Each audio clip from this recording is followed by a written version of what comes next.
Шинжилгээний хариу гарч надад ямар нэг муу зүйл болоогүй нь тодорхой боллоо. Тэр уул нь их илдэг залуу юм шиг байх юм. Гэхдээ бусад зан аранш нь бол авах юм алхаа. Тэр шинжилгээний хариуг хараад суглаанд хожсон юм шиг л баяртай байлаа. Би чамайг яагаачгүй гэж хэлсэн штэ. Тим юм миний санаанд ч орохгүй байсан. Чи өөрөө хитрхээс огтчихсон. Бие авч явж чадхааргүй байсан байж хүнийг бас хэрэгт хүтгэж байдаг. Оргилгой. Би чинь эмэгтэй хүн юм байгаа үсттэй. Танихгүй аль өглөөс ирж явахад чамд би яаж итгэх болж байна? Би бүр гайхаж балмагцсан заа юу. Гэхдээ одоо бүх юм дуслаа. Би гэртээ харьлаа. Тэр нэг мартсан л гэж найдаа. Хөөе. Битгий зайл гаргах гээд бай. Чи миний машиныг угааж өгнө гэж амласан баха. Тэр бүр нэг бардан байдалтай харагдаж бай. Йоо, ядаргаатай юм аа. Гэхдээ би тэгж амласан л та. Би хэлснээ мартаагүй. За яах вэ? Машиныг чинь одоо угаагаад өгье. Харж байна уу? Энэ яг чимээгүй тэгээд яваад өгчихъя л гэж бодож л дээ. Намайг сануулсан чинь царайнд хувьсгийгээд л явчихлаа штэ. Нийлэн залхсан байдалтай харагдаж байгаа чинь.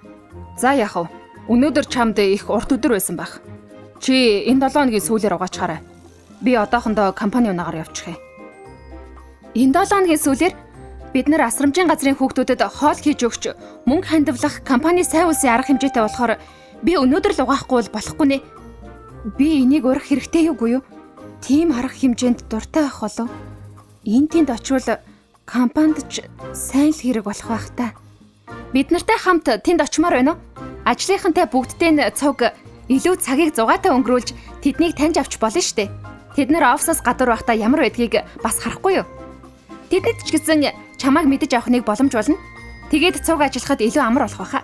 Тэгэхээр чамд ч хэрэгтэй байх гэж бодож байна. Тэр ч үнэн шүү. Би ажлын хуваараа шалгаад чамд маргааш хэлье. Одоо нэлээ оройтчихлоо. Чи гэртээ хайрдаа. Машиныг маань мартаж болохгүй шүү. Энэ яах гэж байгаа юм бол? Би ёстой алтан боломж өгч байхад бас маяглаад байгаа юм бах та. За. Яасан ч байлаа гэсэн энэ бид нарын дарга юм чинь. Бидний асуудлыг шийдэх гээд бас зөндөл асуудалтай байгаа байлгүй. Би тэгээд гэртээ хараад урд шөнө усанд ороогүй гэж хэлэхүү. 2 цаг сайхан усанд орлоо. Тэгээд яг нэлэх хөвгчгөл нам унтаад өглөө. Би хуйга менежертэй хамт ажилчдыг цуглуулж хурал зарлаад энэ салбарыг хаалгахгүй тулд 3 сарын дотор ашгийг 25% нэмэгдүүлэх зорилготой байгааг хэллээ. Тэрний дараа би хүн тус бүрийг нэг нэгээр надтай ирж уулзахыг өрөв. Бусдынхаа өмнө асуухаас ичиж байсан асуултуудаа асуух боломж тэдэнд гарч олон ч хүн өчнөө асуулт надад тавилаа. Зарим нь бидний тавьсан зорилтод хэрхэн хүрэх талаар саналаа хэлж байхад зарим нь надад ар гэрийнхээ амьдралын талаарч ярьлаа. Энэ салбарыг хаахад амьдралд нь хэрхэн тусах талаар өөрсдийн бодлоо илэрхийлэх боломж тэдэнд олдсон юм. Тэдний амьдралд шууд нөлөөлөх чухал мэдээг тэдэнд шударгаар нээлттэй хэлж асуултанд нь хариулж яриаг нь сонссноор тэд нар надад итгэж болно гэдгийг би харуулж чадлаа. Ажилтнуудтайгаа хамтарч сайхан ажиллахын тулд юмыг тэдний өнцгөөс харж ойлгохыг хичээх нь үнэхээр чухал зүйл. 13 тэгш хүн байдгүй юм чинь хүн алдаа эндэл гаргаж л таараа. Тэд нар надад өөрийн түүхээ ярьж надад итгэж эхэлж байгаа нь үнэхээр сайхан байна. Өнөөдрийн ярилцлага санснаас ч илүү үр дүнтэй боллоо. Хүн бүхэн сайн ажиллах урамтай болж багаараа хамтдаа өмнөө тавьсан зорилготой хүрэхийн төлөө ажиллахад бэлэн болсон юм шиг санагдаж байна. Тэд ч ганцхан урам зориг аваа зогсохгүй удирдлагын хуйга менежер. Би ч өөрөө урам авлаа. Манай офис одоо л сайхан ивэндээ орж эхэлж байна. Хүн бүртээ ярилцсны дараа би хуйга менежерт ядаж сардаа 1 удаа эсвэл тэрнээс ч олон удаа хүн нэг бүртээ ингэж тулж ярилцах заншилтай болёо гэж хэлсэн юм. Яагад гэвэл ийм яриа хийснээр ажилчид менежерүүдийн хооронд итгэлцэл бий болж илүү танил дотнуулснаар багийн ажиллагааг бэхжүүлж чадах болно. Хуйгаа гой шиг менежерүүд ажилтнуудын авьяас, уур чадвар, хувийн онцлогоос нь хамааруулан хийх ажлыг хуваарлж өгч чадах болохоор ажлын үр бүтээмжч дагаад нэмэгдэнэ.